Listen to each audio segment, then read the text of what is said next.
As time passed, despite Akira's warning, John grew more and more intently focused on his goals of becoming a samurai archer. He even began to sneak extra time at the range. Every night at dusk, he would slip away from the dining hall and down to the range where he'd shoot until darkness fell. But over time, the practice began to wear on his body. Then, one afternoon at the range, he began to feel a burning tightness as he drew his bow, which became increasingly painful as he locked his shoulder into the firing position. He pushed through, forcing his body to repeat the motion. But as soon as the pain in his shoulder, firing his bow made it impossible. He cringed. What's wrong, John? Akira walked towards him, concerned. Clearly, the old sensei had noticed the pain in John's eyes. John knew there was no way he could hide it.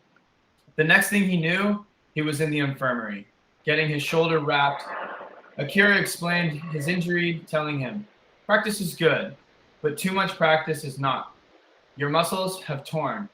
They need time to rest and heal." "How long?" John asked. 6 to 8 weeks, Akira said. John's face fell as he realized that because of this, he would fall far behind the program. Seeing this, Akira asked him a question. "John, who would you be if everything was taken away from you?" I mean, let's see. Right now, you cannot shoot and practice archery. You cannot chop wood or carry water. So who are you? John thought for a minute, becoming frustrated as he realized he didn't have an answer. Akira nodded, understanding. "Don't worry. Even I fall into this trap. John, it is easy for me to get caught up in the results I get from work with people, to get lost in the work or in the response from the archers. I constantly have to remind myself that my value comes from who I am, not from what I do. I'm not a samurai archer. I'm a human being who happens to be a world-class archer. It is easy to feel your value is much greater when your team wins, when you make a lot of money, when you experience great success in business. But it is easy to feel bad and defeated and depressed when your team isn't winning, when your business is failing, and when you feel like you're failing at everything. The truth is that your value is constant. It is priceless. It is never truly goes up or down based on the results of your performance. Your value comes from who you are, not from what you do. You are more than an athlete. You are more than a parent, a brother, and a daughter. You are more than a coach.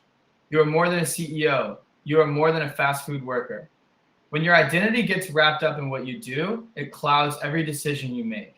It is easy to see of the reason that the person would make very compromising decisions when their identity comes from what they do. You must fight that instinct. John nodded, realizing that the truth in his sensei's words. Akira stood to go, leaving John with this. Here is my challenge for you during your time here. John, find your identity in something that you cannot simply strip away in any moment. And do the hard work of reminding yourself that the value comes from who you are. For me, it is took a long time to grasp this, but my identity comes from being the child of God and knowing that He recklessly and unconditionally loves me. I believe He feels the same way about you and already unconditionally loves you. It has never been about your performance, and it will never be about your performance. You cannot do anything to make Him love you anymore, and you can't do anything to make Him love you any less. Therefore, you are free to accept His love. Love Him back. Love yourself. And finally, be free to love others with no strings attached. I do not expect you to believe everything that I believe, John. You come to your own conclusions. Whatever you do, though, please don't find your identity in something that can be gone in a moment's notice.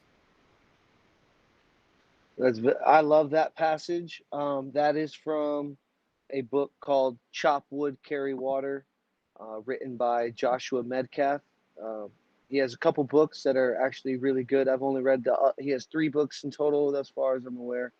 The other one is called Pound the Stone, and both of them have been life-changing for me personally, and have allowed me to become a better trainer, a better coach, and then also to help me find who I truly am.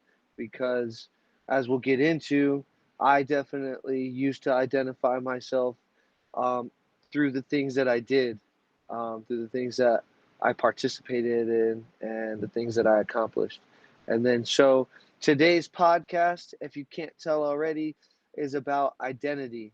And Alec and I have been discussing over the past week, since our last podcast, of where we think we should begin our journey, like of this product, of this business. And last week we discussed that we would start with one simple. You got something for me? One simple Concept. foundation, right? And we wanted to try to get to the root of it all.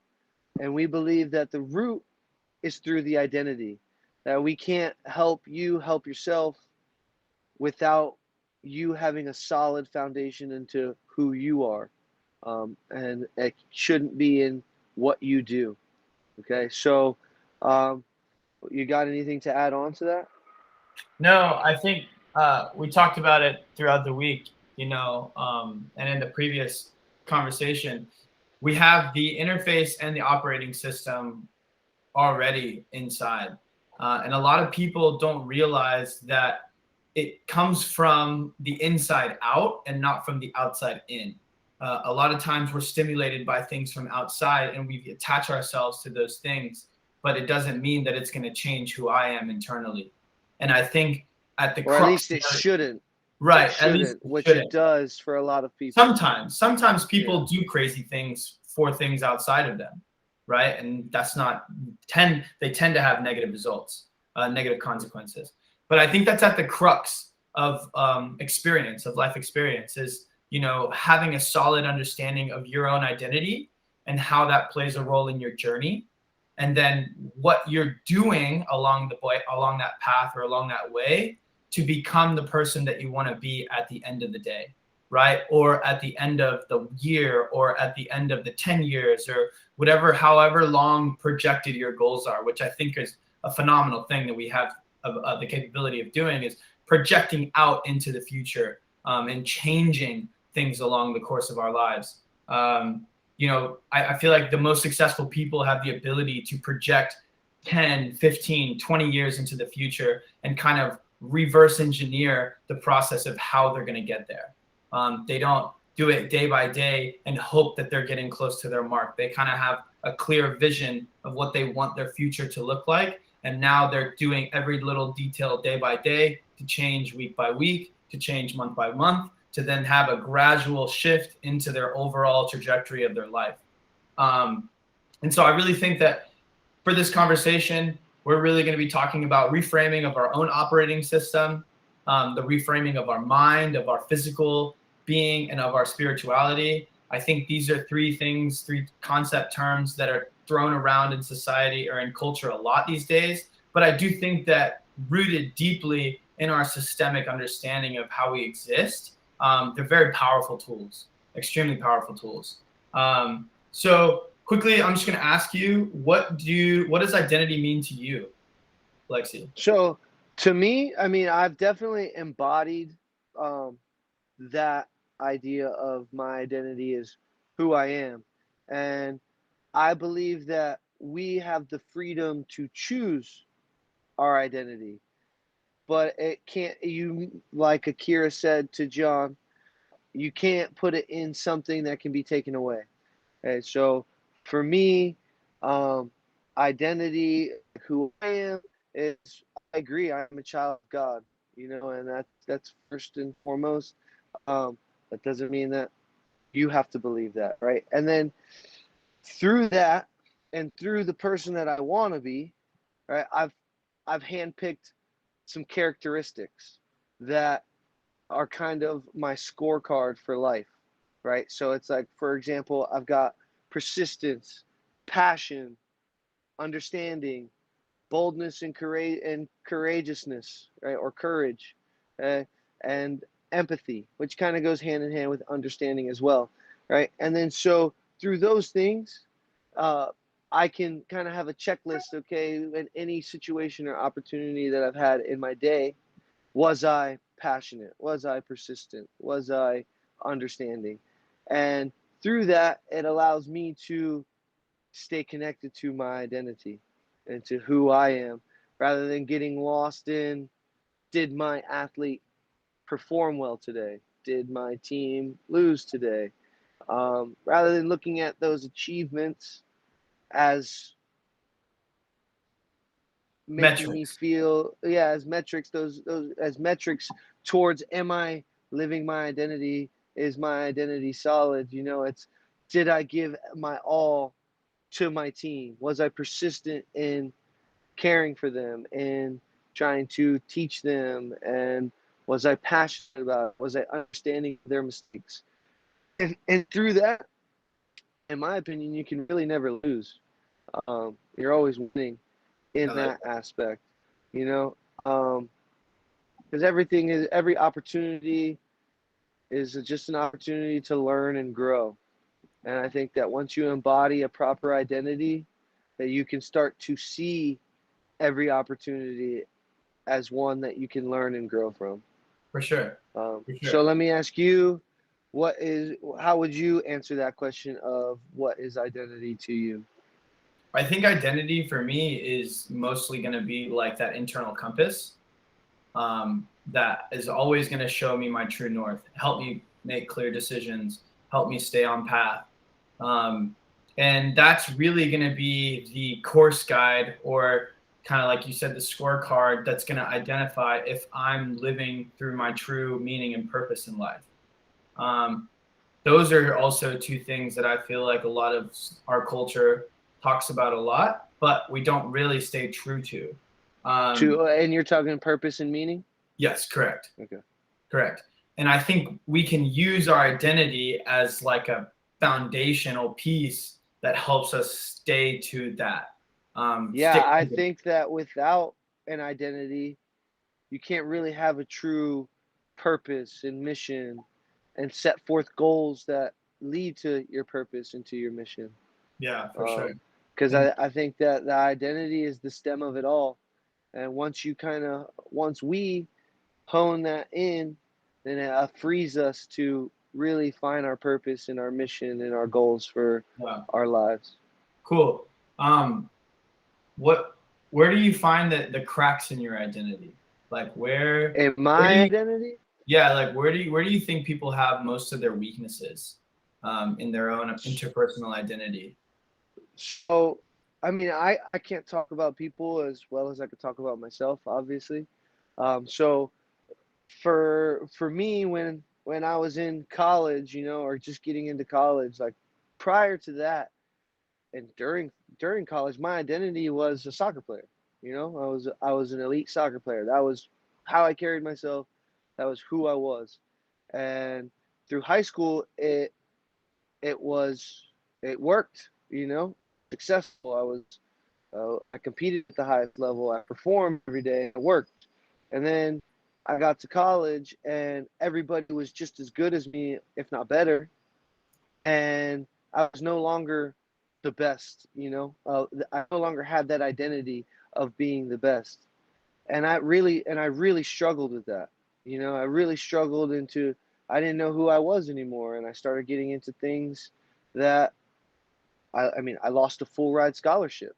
You know, I got arrested, disorderly intoxication, um, and that was right in the midst of me, like really, like not knowing who I was or what I was, what my purpose in life was, because the soccer was crumbling. The thing that I had always attached my identity to was gone. And then so out, like, I didn't read that book, Chop Wood, Carry Water, until years and years later. But it was like a wow moment. Like, man, like if I would have understood that concept earlier in life, how much farther could I have made it in my soccer career, in whatever endeavor I wanted to put my mind to. And that idea right there is the whole reason why I I have asked to do this journey with you, because I want the youth, anybody, to be able to learn this concept before they have a catastrophic mistake in their life that changes the whole outlook. My soccer career was pretty much done. At least I thought so. Thank God that he gave me an opportunity to go to Florida Southern, which put you and me together, which had a cascading of events that's got me into this facility, into this life path that I'm on now. So, I mean, everything does happen for a reason, but obviously, if I could have fixed that, I would have definitely liked to. So I think the cracks definitely fall with you putting in your identity into something that just isn't strong enough foundationally, that can be gone before you even blink. And I think if we can get people to understand that, they'll start to look at who they are a little differently and what they are. Absolutely. It's interesting that you said that you like go all the way back like in time until like you talk about high school. I really do firmly believe that high school is an identity crisis for everyone. Like the formative high school years, 13 to 18, where you're really starting to get exposed to the real world. It's no longer sheltered. It's no longer like protected by your parents. You're going out to other people's houses. You're integrating into different cultures. You're learning more and more about how like the world fundamentally works on a small like micro scale. I think high school is really an identity crisis for everyone. I would agree.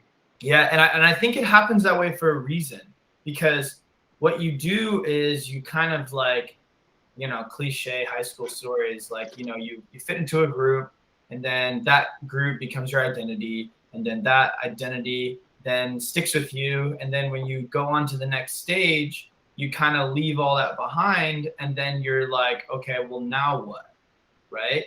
And lucky for you, you had soccer, so you were going into a new like environment that still had that one thing that you were always like around in high school. Some people don't have that. Like some people graduate high school and they go into jobs, or they go into, raising kids, for instance, like they go into college. There's so many different paths out of high school. Some kids drop out, and they get stuck in the incarceration systems. And then that becomes their identity.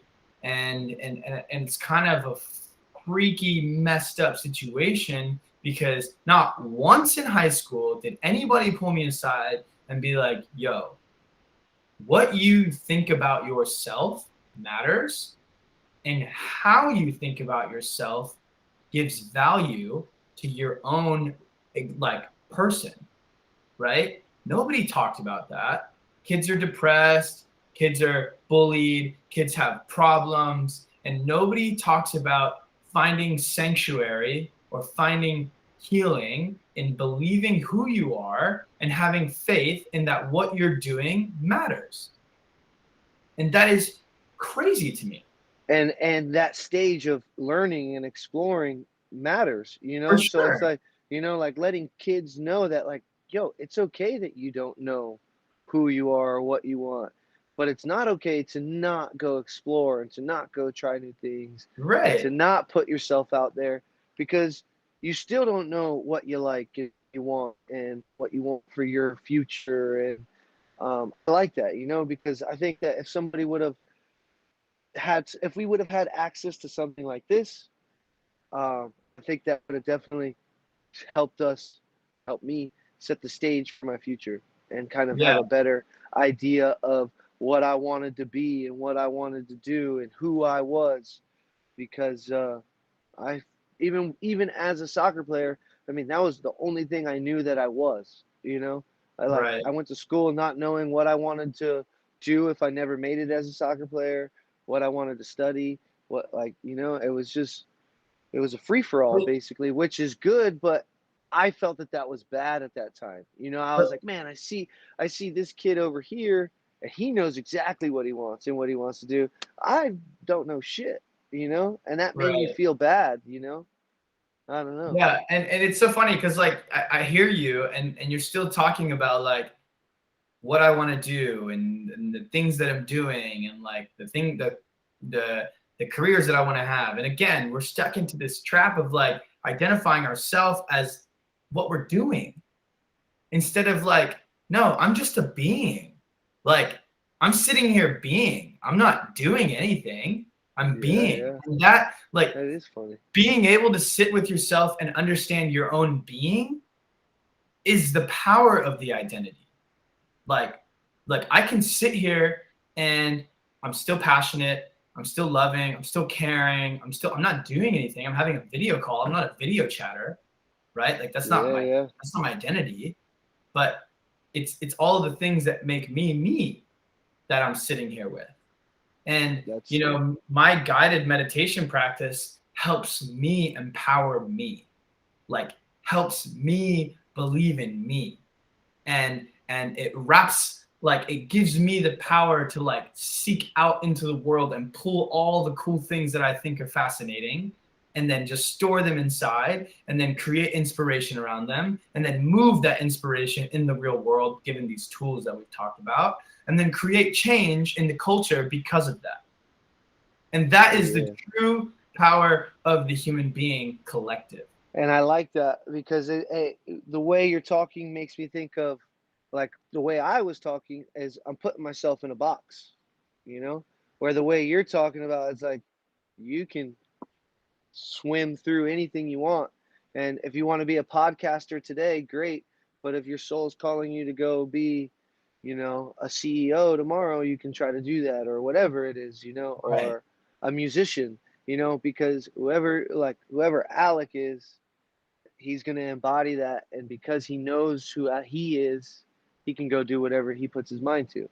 Fact. And it's the same. I like that, because I mean, like you said, like the way I was talking, it's like I'm trying to put myself in a box, and I I know I don't fit in a box, and I learned that because I tried putting myself in a box, and I my soul was screaming, get me out of here, this isn't you, Right. and and I think that's why both of us have become entrepreneurs, is because we understand that we don't fit in a box, and I don't think anybody's supposed to fit in a box, but it's definitely the social constructs that we're programmed in, which I want to get into, which we're programmed into believing, make us believe that we need to be in a box. And if we're not in a box, then we're then we won't achieve our heart's desires. We won't be Right. successful, you Right. know?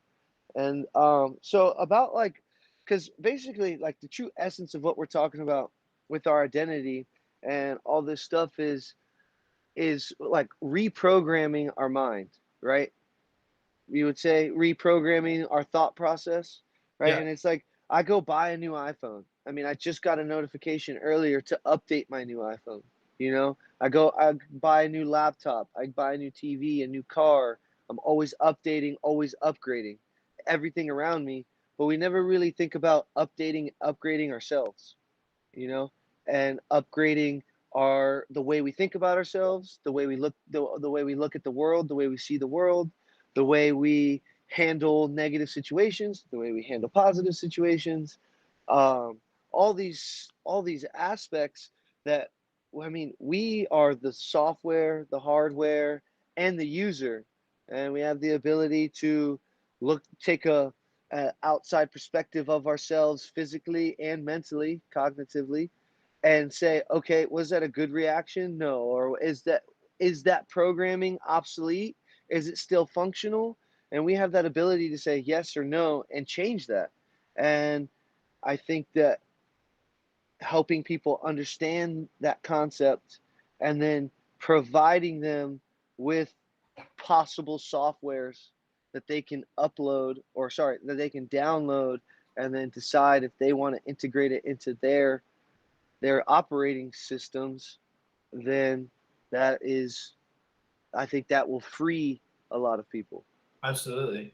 And kind of like tying back to what we were talking about a second ago, you know, a lot of these habits that we have or identity crises that we go through high school, college, young adults, and then finally like integrated fully adults, they kind of stay with us, like they kind of become these patterns that are subliminal and subconscious, where we find ourselves trying to place ourselves in the outside world and feel comfortable, and then sometimes when we hit that plateau, now we're uncomfortable and now we need to switch, or now we're uncomfortable and we don't know how to deal with it, or now we're depressed and we don't know how to understand that hey, depression is not a steady state, but it's actually a cyclical part of existence, and then be with yourself through that. Identity really, the habits of identity really hit me when I read this book by James Clear called The Atomic Habit.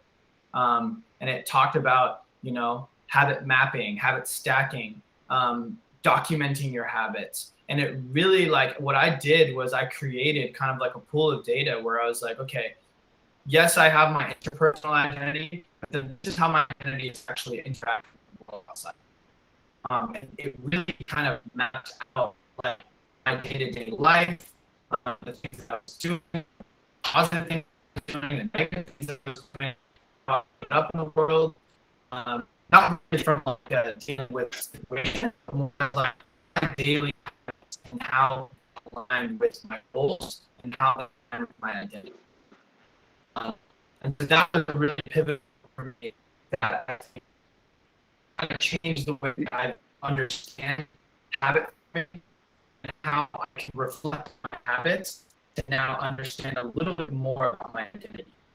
And if people could create a more focal lens, or if we could help people say that, we could help people create a more focal lens, a more approachable way of understanding their identity, how their identity shows up in the world, and then how their identity is actually moving towards something.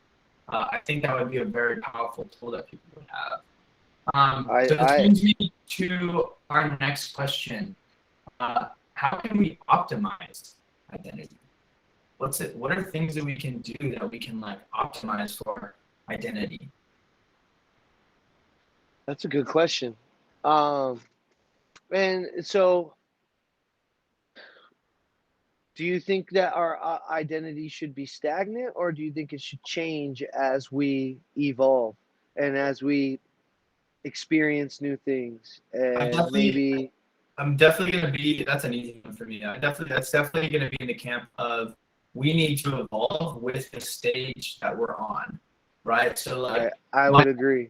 My identity on the playground is not going to be the same identity that I have in the conference room, right? So my identity in the bar is not going to be the same identity that I have on the field coaching, right? Do you think it should be that way? Because I can kind of argue that, I kind of want to be the same person in all those aspects, because I was listening to, who was it? It was Joe Rogan and somebody else, and he was talking, and the person he was interviewing was congratulating or complimenting him on how his personal life and his public life are the same. We know Joe Rogan smokes weed, drinks, cusses and fucks around all the time, but we also know he's a killer and a murderer, basically in the ring, in the octagon. In the octagon. And then as a podcaster, he's laser focused even though he's smoking, so it's I don't know. Do you really want to jump around from identity to identity, or do you want to find an identity that you feel comfortable with showing everybody? It doesn't matter what atmosphere I'm in. And I don't know if there's a right or wrong here. I'm just kind of throwing that out because that's what I thought of when you were talking about that. Hold on, I lost you. You're breaking up. I said something wrong. We're just experimenting. Dialogue. Yeah. The dialectic, you're playing devil's advocate, no problem. But here's where I think that what you mentioned earlier actually plays a role. So you talked about your characteristics of your own identity, right? We'll redefine those for 5 seconds as core values. Yeah. Right? So core values are things that you can always lean on, right? So core values that I think are important are be honest, truthfulness, non-possessiveness, non-stealing. Like these are things that are going to stick with my identity no matter where I go. But I'm going to approach my environment accordingly. So what I'm advocating is, or what I'm speaking on is, the way my identity approaches a child of 3 years old or 5 years old is going to be different than the way I approach my mother who's like 60 years old. Right? And my identity is still the same. Like they're still going to know that I'm being honest. They're still going to know that I'm not going to hurt them, that I'm going to protect them, that I'm going to help them. Those core values stay the same, but the way I approach that environment, because the stage is different, means that so the identity at the root stays the same, but the energy you're giving might change. Correct. That's a good way to say it. Yeah. I think I can agree with that as well, because I definitely agree. Like, if it was just you and me shooting the shit, I'm going to talk way different than the way we're talking right now. Correct. But my identity is still here, but my energy is going to be different because I'm trying to be more informative than just being a fool. Absolutely. And I think having that like kind of intellectual understanding and like having that like free-forming theatrical way of like moving through each scene in life is very powerful. It's a very powerful tool, right? Like the fact that I can go to your house and hang out with you and we can joke around and play whatever, and then the moment we walk into a restaurant, it's like I'm respectful, I'm polite, I'm charismatic, I'm engaging. And I think that is a very fundamental tool that we have that changes. And it's something like if you see like the personality of your dog, like have you ever like just watched and how he acts sometimes and how it changes and how like he knows, like for instance, my dog, when I say, hey, let's go for a walk, like he gets excited. Like he's he's all about it. And his characteristics change and like his body language changes and it's like his dopamine is like firing and he's like, woo! And then as soon as like we're done from the run, he's like, okay, cool, chill mode. But the identity stuff. I agree with that. Yeah, because like when you tell Simba it's feeding time, dude, he's salivating. He's like exactly. He's like a crackhead, and then it's like the other 90% of the day, he's the calmest dog sleeping. Right, and I think if we had to stay statuistic, I don't want to say that, or like concrete about our identity, I feel like that would be so hard to like navigate the world. Because well, I want to ask you, what personality versus identity? What's the difference? Or how are they the same? Or is personality the energy you're talking about and how that's going to change and the identity stays? Or are they like, yin and yang to each other? I definitely think it would be identity at the center. And then your personality is free flowing, kind of like a proton and then an electron. Yeah. Right. So like the electron doesn't have any rules. The proton has to stay in the center because it's around that magnetic field. Yeah. Does that make sense? I'm with that. Yeah, I'm with that. And the electron is kind of like just moving according to how the energy around it is flowing, and the proton is holding it together. So the identity should relatively stay the same, but it should also be somewhat plastic. It should be able to change. Yeah, right. It should be somewhat malleable, but then our personality is the one that's more like changing within the situation we're in and the energies that we're giving from moment to moment. Exactly. Okay. And what's cool is like, I don't know, we haven't talked about it yet, but Andrew Huberman kind of broke down emotions and energetic pools that people have into 3 categories. Are you alert? Are you calm? Are you, he said good and bad. I'll say happy and sad, or good and bad is fine because that covers a lot. So are you alert? Yeah. Are you calm? Are you good? Are you in a bad state? And then are you interoceptive or are you exteroceptive? Right? So if I had to do the checklist right now, I'm very alert because I'm really engaged in this conversation. I can feel my senses like really excited, really focused on what's going on. I'm in a very good state because I'm happy to be engaged with you. And then right now I'm very exteroceptive. So I'm pulling from the world, looking at Yo, repeat. You broke up again. Repeat after the interoceptive or after the exteroceptive part. Sorry.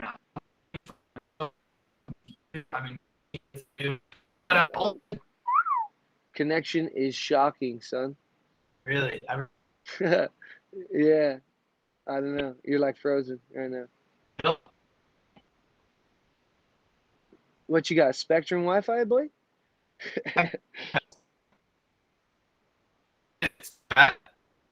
Dude, I haven't understood a word in the past like 30 seconds or so. So it's just me looking pretty because I know my service is on point, boy. Let me see. Yeah, that's better now. Now I can hear you. Is it better now? Yeah. Tell Zelek to stop using the internet. He's not here right now. Is that better?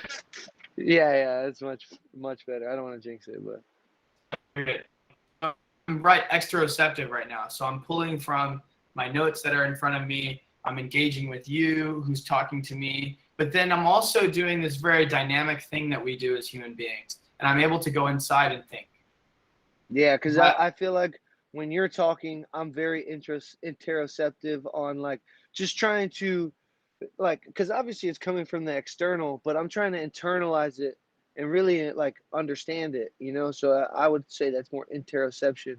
So that way I can give you quality feedback and let you know what I think, you know, and what I feel and ask the questions that are on my mind, you know? Right. So it's like there's a balance between all of them, you know, between that alertness and calmness state. And you can be in the middle or you can be leaning to one side or the other. And same with the good or bad. You could be in that neutral zone. And yeah, so I definitely like that in putting it in that way in those 3 simple categories because that's very easy to think about. And I wanna take a side note and highlight like I don't know if you can remember the last time you were like frustrated or angry or enraged. Yesterday. Yeah. Okay. Well, then you'll be a perfect candidate for this next question. And think about how reactive you were to your environment, as opposed to like, hey, this is happening. I'm processing. Then I engage. So that term, the concept you're talking about is emotional intelligence, correct? Correct. Yeah.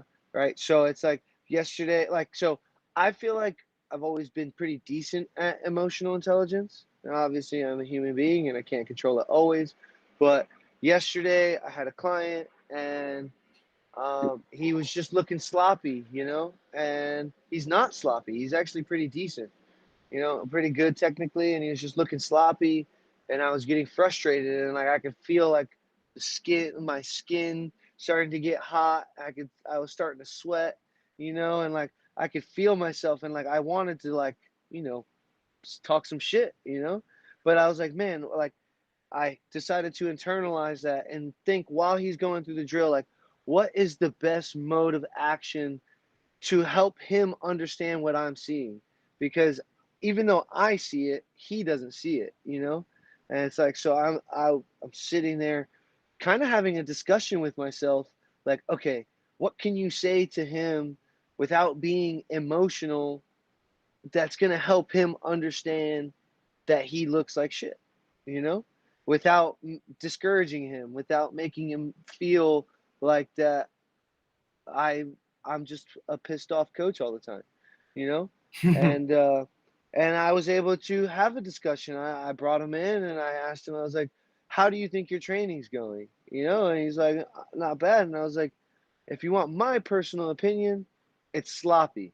You know, I was like, and I say that because I've actually seen you not sloppy. You know, I've seen you perform these same drills and execute them almost perfectly. And then today you come in, I know you're fatigued. I know you've had a long day at school, but that's still no excuse to not give your best effort, you know? And because I was able to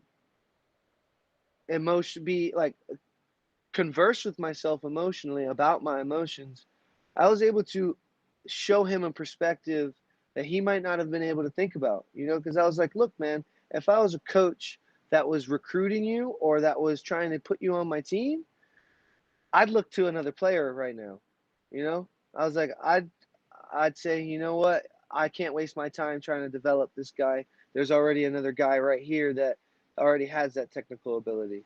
And then so I talked to him about that, and I was like, do you think that you just show up on game day, like, or at a training session, like, and you're able to perform the technique automatically?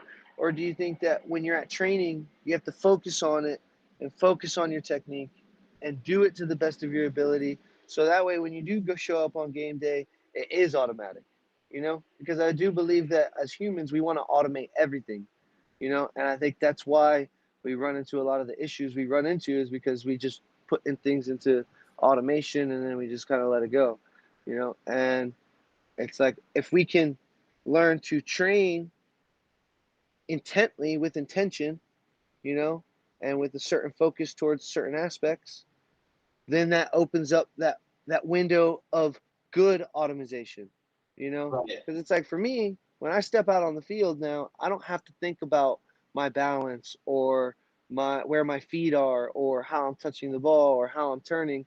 All that stuff's automatic, only because I spent the last years and years and years deliberately focusing on certain aspects of technique, right? So I kind of went off on a huge tangent in there, but I think that answered that core question, you know, of like, of how do you see, how do you talk to yourself when you are getting frustrated, or do you just fly, like, let things affect you right off the bat? Yeah. And you know, if you were to put that into an equation, right? I love mathematics. If you were to put that into equation, there needs to be space, right, in between, or if you were to map that graphically, there needs to be space in between cause, catalyst, and effect, right? So internally, if I allow my emotions to get the best of me in a state where I don't have the space or the I guess self-control, which is something that I think most people lack, or actually don't train enough on, which we'll get to in a second. Because that is a skill, you know, Yeah. that Oh, self-control is a 1000%. skill, you know. Then you may not have the best disposition towards whatever happens next. And I think that's a huge thing that we can work with, and something that I feel like a lot of people can maybe chart metrically. So let's go deeper into a little bit of reprogramming our own identity. Okay, so how would you use habits like the no-go pathway in the brain, and making sure that we are in self-control most of the time, let's say 90% of the time, because sometimes we do want to just decompress. We are in self-control of our own trajectory, and doing habits or creating habits that help us reprogram our own life. And so say the first part again. So let's dive a little bit deeper into reprogramming our own brain, Okay. and then So I believe reprogramming our that brain for our own identity. I believe that all begins with looking at yourself and asking yourself if your identity is weak or if it's strong, you know, if it can be taken away from you today or tomorrow, or if it's going to be long standing and stand the test of time. I think that is the first stage, and I think that is why we have decided to begin with this part, and then it's it's it's putting yourselves in opportunities to fail, because I mean, like, yeah, our nervous system learns through errors, and we'll get into all that kind of stuff down the road. But through failures is when our brain is like, man, The something needs to most change. placid. It's the most. It's our brain saying, yo, something needs to change. This Placidity, isn't yeah. good. So it's like, if you never put yourself in a situation to lose, which so many of us avoid those situations, where it's like, man, this is like I might not be successful here, so I'm just not even gonna do it, and I Let's think reframe that a that little bit. I want to take a second to reframe that. Let's not talk about like winning and losing. Let's just talk about being tested. test, okay, Yeah. So like, for instance, in that example that you gave earlier, like your emotions were being tested, your patience were being tested, your core values were being tested as like what you believe in as a good coach, right? yeah, Those are yeah, things that come to your identity, right? Those are things that like as an identity foundation, like I'm being tested in this situation right now. How can I make the best? How can I use my identity to navigate it appropriately so that I can yeah. I like that a lot, because or the question reprogram myself right to the test? your service is, say that again. I I think said, how can we use our identity in those environments of being tested to understand how we can rise to the occasion, or we may make a mistake and we may. and I think that scorecard that I mentioned in the beginning is a very good way to go about it, because in that situation I asked myself, how can I be understanding? Like, I was like, how can I show understanding, but still also show like dedication to craft, and still show persistence and passion towards being the best we can be always, because a half-assed effort should never be accepted, and you know but it should never be accepted, but it happens so much that you have to ask, okay, why is this person giving me a half-assed effort? Like, why are they not giving me the best that I've seen them before? And there's usually a reason, something happened throughout their day. Mom or dad yelled at them on the way to practice. They had a tournament and they're sore. They're just not in the mood to train today, They didn't eat and properly. They didn't hydrate they didn't, properly. and there's so many where it's like, if I just, because like I did want to just be like, bro, you're being so shit right now, like put it together, like I could feel that, like that's what I wanted to say. And it's like, oh man, there's so many things that this kid could be going through, like who am I to just snap on him, and I'm going to show understanding. And after the conversation, he was night and day different, and then, yeah, or so that was yesterday, and then, sorry, no, that happened on Monday, because he trained yesterday too. So yesterday he was much better, and I didn't have to say a word anymore. He came in and he was like ready and focused and gave his best effort, and then like halfway through the session, I was like, bro, like that's the player that I know you can be. Like, you shouldn't have to have someone have a conversation with you about those things.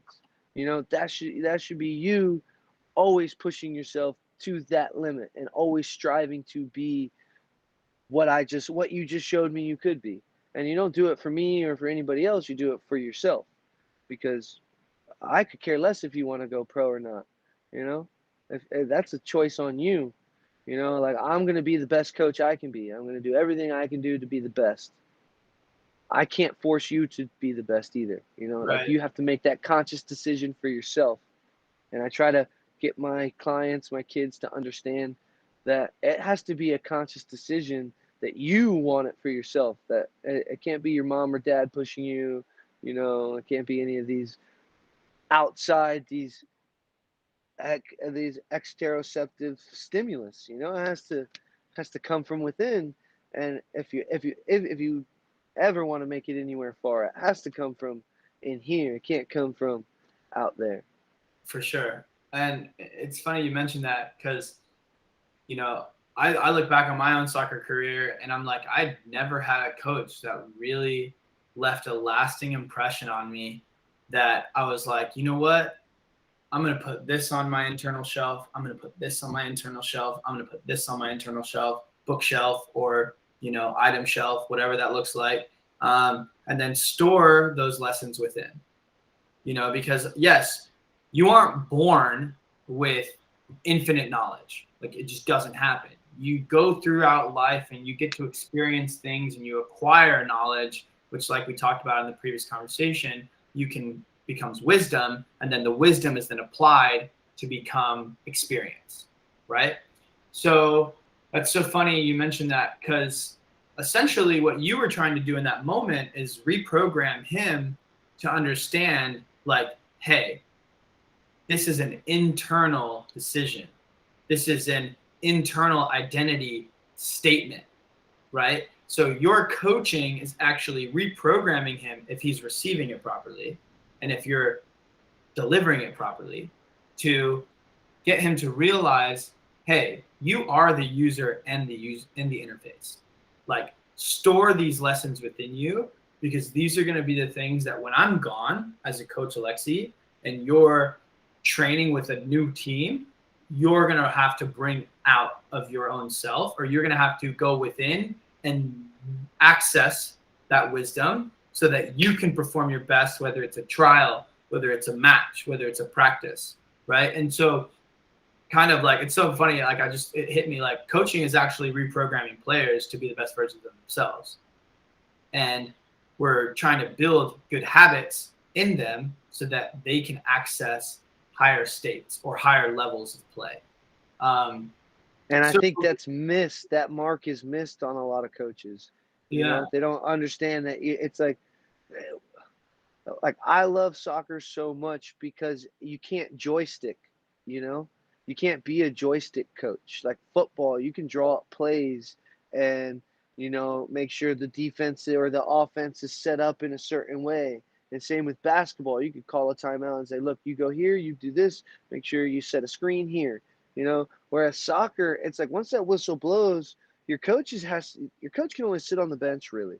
I mean, they try to joystick, and it usually ends up in failure when they do that. Whereas you have to learn to program your players so that way they can be self-sufficient and problem solve on their own in real time in the middle of a match.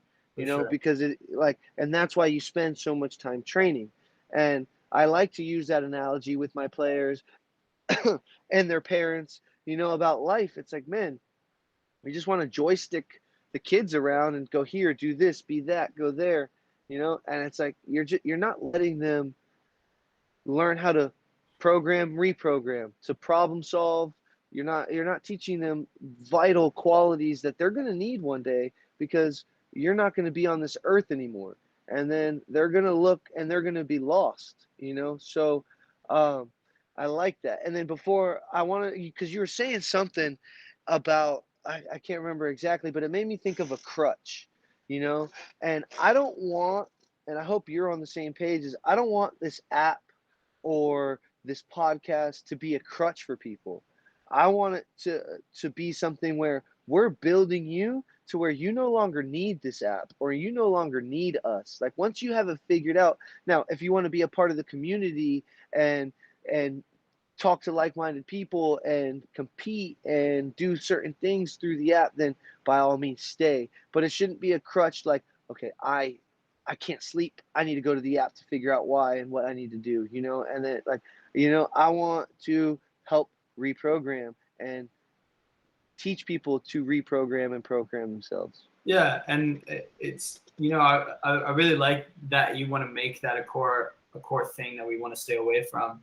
And I really do think that using the model of a scorecard and like setting these metrics for ourselves and then creating data on them so that we can track them over time and then journal on them and write about them and express our internal or interoceptive experiences on them will actually make the app better. and will actually make it more of a tool for people to build interoceptive habits. And I mean, me coming from, again, my mom is a yoga instructor. I've done meditation for over, like almost 15 years, and yoga for almost 15 years. And the whole practice of like yoga meditation is really just. Hold on, you broke up again. Hold on. Let this connection connect. We're good. Yo. All right, yeah, go ahead. Really, the whole practice of yoga and meditation is to build a relationship with your internal voice and having the understanding of knowing your internal maze, where those gems are, where those things are, and then hiding them from the outside world so that they can't affect it. So building interoceptive habits can change lifestyles, can build behaviors that can now become more optimal versions of themselves, and then they become more comfortable in their own skin. And that's kind of like the play-by-play, right? So this app or this data collecting service or whatever you want to call it, we have no idea what it's going to look like, feel like, whatever. It's going to be helping people build more interoceptive habits that can change their lifestyle behaviors, that will develop more optimal versions of themselves so that they're comfortable in their own skin. And they become more true to their identity than ever before. And it's not, again, it's not connecting your identity in the outside world, but rather building it inside. And I think you saying that is a perfect way for you to segue into the Salience project and to talk about that a little bit, because that what you just said like is the essence of why we are thinking about that name and thinking about that idea. So I'm going to let you kind of keep going on it. Yeah, for sure. So we decided to title this whole project the Salience Project, and for lack of understanding, I actually had to go do. I was part of a business course and a marketing course actually, and they talked about salience and identity and as like the feel of what your product's going to be like blah blah blah. So I actually liked the term, and I went to go do research on it. And actually, it's a neuroscience term, and basically, like simple ELI5 version of it is how you present yourself to the world, or how you dialogue with your internal persona to bring yourself into the world, whether that's the things that you're focusing on attentionally, the things that you're learning, the ways that you're facilitating that learning. So the Salience Project is really a project of helping you understand yourself more so that you can bring the best version of yourself into the world and serve others who are like you. What was that last part again? Sorry. And serve others who are like you. Who are like you, yeah. And go ahead and read that definition that you texted me, because I like that. I really like that a lot. The one, which one? There was like a few definitions. The one that you I think, yeah. There you go. So this is a Wikipedia. Salience neuroscience is that property by which something stands out. Salient events are an attentional mechanism by which organisms learn and survive. Those organisms can focus their limited perceptual and cognitive resources on the pertinent, that is salient, subset of the sensory data available to them. So to me, that definition kind of embodies, or we kind of embody that definition, where it's like we want to take your perceptual and cognitive resources and try to improve on them so that way you can learn and survive a little more aligned with your identity. Yeah, would you say? And that way you can stand out,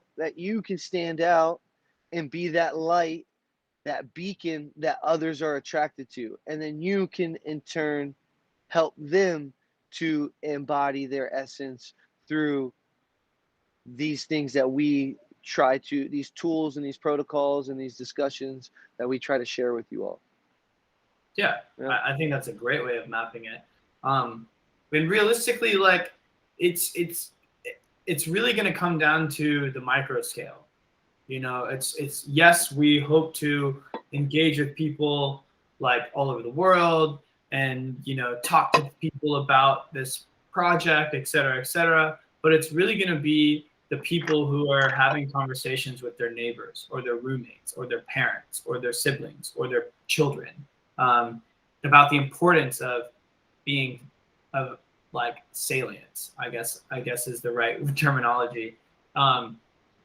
And so, yeah, that's really kind of just the overarching umbrella that we're going to try to move the culture through, and kind of a new lens that we're going to bring into the people who are around my culture and the people who are in Alexi's culture.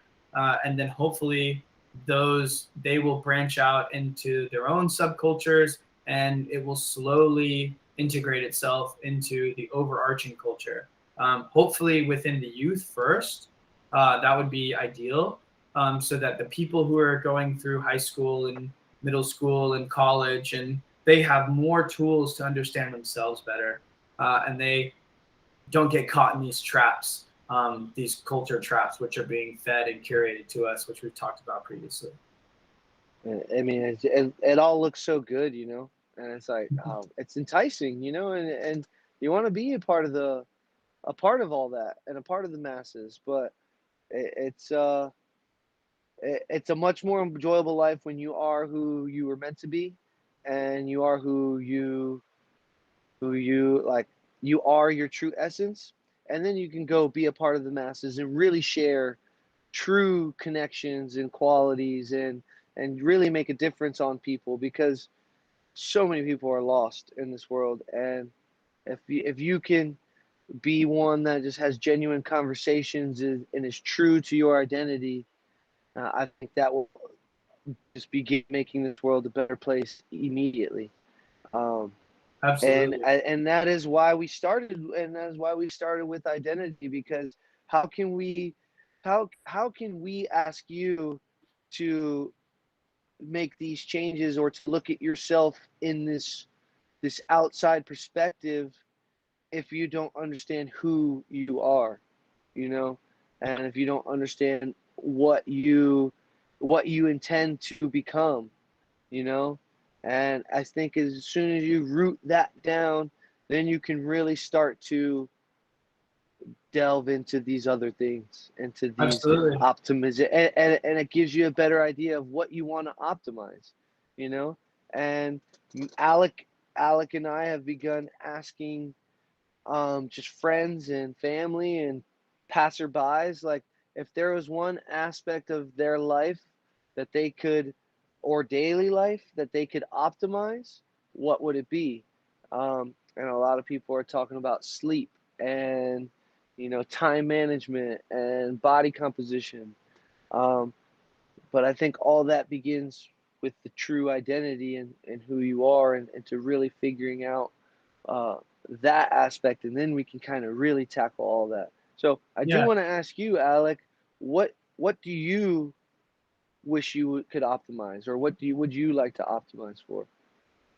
I would like to optimize for impact. I would like to optimize for influence. You know, I really think that I personally have a lot to give to the world, and I know that throughout my life's journey, I will deliver that someday. But I really just wish that people would be more willing to listen, and I could optimize for reaching more people with all of these internal gifts that I've been given. And instead of, you know, people seeking the new TikTok trend or the latest, you know, video vlog of food, blah, blah, blah, you know, that they could actually find more value, or that our culture could find more value in things and people that are actually trying to change the world as opposed to like extract from it. You know, I like that. Yeah. Yeah. So one thing that I And wrote then down. so, go ahead. One thing that I wrote down from our first episode in our notes is like, we are the spark. Like, you're on this earth because you have spark. You have life spark. And part of living life is learning how to tend to your own fire so that you can grow it and you can impact more people and give more heat to the world around you. I like that. I like you said that, because that was going to be my next question, was like, so if you don't optimize yourself and take care of yourself, how can you really have impact on the world? You know, if you're not taking care of Alec and like making sure that you're doing the things necessary for Alec's body and mind and spirit to be in line, so that way you can go out into the world and make an impact. Yeah. You know, and I think that's the whole idea, because I'm on that same boat in terms of I want to make an impact. And for me, like, the whole reason I started this whole researching on optimization and really diving into the Huberman lab and to really trying to find these resources that will help me interocept better was because like I was really struggling with being present and alert and focused and just giving my very best in my afternoon sessions. You know, like it's always been so easy for me in the morning to be most present and to be most focused and alert and exciting and engaging. And then lunchtime comes and then I come back to work and I'm just like dragging myself to get there, you know? And it's like I would even tell some of my clients, like, if you want the best from me, come in the morning, you know? And it's like that's not fair, you know, to them and to myself. So I started doing research. I was like, why am I feeling this way? What am I doing wrong? It's got to be something that I'm not eating or doing or sleeping. And so, I mean, that was my catalyst to the journey, was because all summer long I was just dragging myself through my afternoon sessions every day. And I was like, this can't be what life's supposed to be about. Like, I shouldn't have to feel like I'm dragging myself out here every day. There's got to be something that I can optimize that will allow me to be here more presently, more engaging, more just in a better mood to be there, you know? Yeah, for sure. And that's not to say I didn't give my best with what I had, because I gave my very best, but I knew I had more, and I just wanted to figure out a way to access it. Absolutely. I'm going to leave us with this. So this platform is going to be to share and store wisdom for applied guidance. Understanding the rules of the game. Part of the optimization is to define the parameters of the game that you are willing to play. So understand the risk, which risk can be thought of as threat times vulnerability, so that you have the freedom to choose for yourself. The power and tools of choice to seek info, protocols, access to more routines, and variants of optimization, choosing your own metrics, and choosing your own experiments to run in real time to make information more accessible and open sourced for experiment platforms and trusted information for others like you. And one of the things that inspired me to do was, you know, using the scientific method, or the Aristotelian method, as I formerly learned it. I would love to make this version, or version 0.00001, an easy plug and play science experiment that people could run in their own form. And it could be just an open source like platform where people can go type in, hey, this is the background, this is the abstract, this is the metrics, this is the measurements, this is what we're looking for, this is the hypothesis, and then running, you know, simple data in order to come to conclusions, and then have people run them the same. So these are just ideas that I'm coming up with on my own time. I know we've talked about other simple methods, but if we could create a platform where people are willing to engage and are excited to engage with others and share their stories and journeys, whether it's like food related or diet related or body composition related or sleep related, whatever that looks like for somebody, I think that would be an amazing network to build. Yeah, I and like then the that. other thing that I wanted to ask you about, you know what? I'm just gonna have to go back and listen to this again, and I'll find it because you sparked something that I was really interested in, but I can't remember off the top of my head what it was. Yeah, let's save that for the next one, because Cool. I think that we've definitely tackled some good topics, and I think that I we've think I've gotten the hit my message focus across. out. Yeah, I'm definitely right around there too. But I mean, thank you for your time as always. Hopefully, for those of you that eventually watch this, that this is informational, that it's inspiring, that it makes you think about how you think about yourself and your past and your future. And all we want is to just help you learn to help yourself. For Yep. sure. All right. All right. Salience Project. Let's go, baby. Peace out.